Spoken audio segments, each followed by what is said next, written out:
Namaskar children. In the previous class we were doing the types of standing plans, and two of the plans we have already done, objectives and strategy.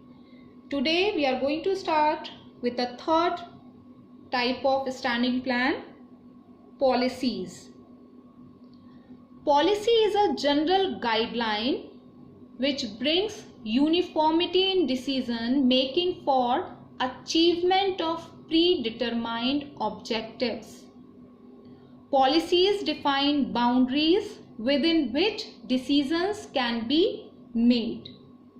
Okay, so here we see that policy, in simple words we can say it is the organization's own way of handling the problems. Policy can be defined as organization's general response to a particular problem or situation. Policies are made at every level because the managers at every level need to decide or predetermine the way of handling a situation, and policy acts as a guide to take decisions in unexpected situation. Policy formation always encourages initiatives of employees because employees have to deal with situations and the way of handling the situation is decided in consultation with the employees. Then they will be able to handle the situation in a much better way. Major policies are made to known to all the stakeholders like customers, clients, competitors, supplier, etc.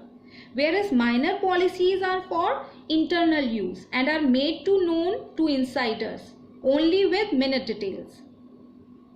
So here if we talk about the features of policies, policies are based on objectives. Guides manager to implement a strategy.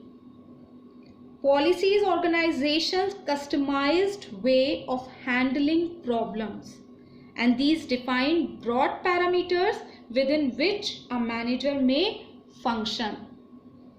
So a company can keep these kind of policies. The examples are given.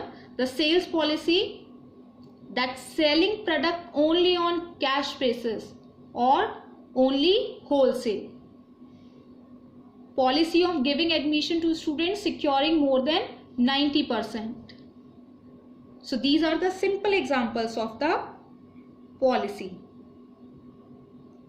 For example, purchase policy may include from how many suppliers company should purchase, what is the criteria for choosing among the suppliers. These kind of examples also we can keep along with the policy. Move on to the next type of standing plan, that is procedure. First we see that what is the meaning. It is a series of steps taken together to achieve a desired result. They are specified in a chronological order. It is a particular way of doing a job. They prescribe the exact manner in which the work is to be performed. Procedure is necessary to speed up the performance, and procedures are rigid. There is no possibility for deviations. Procedures generally are required steps which are established in advance to handle future conditions.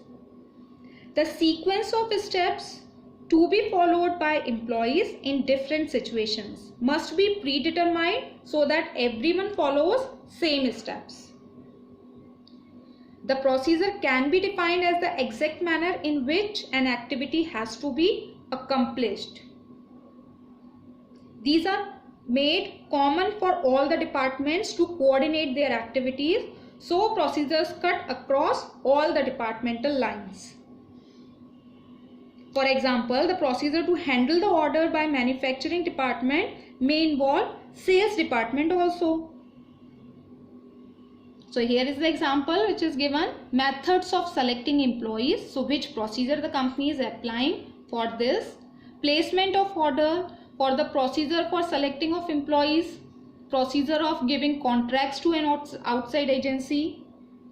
So we can say that the sequence of steps to carry on different activities is known as the procedure.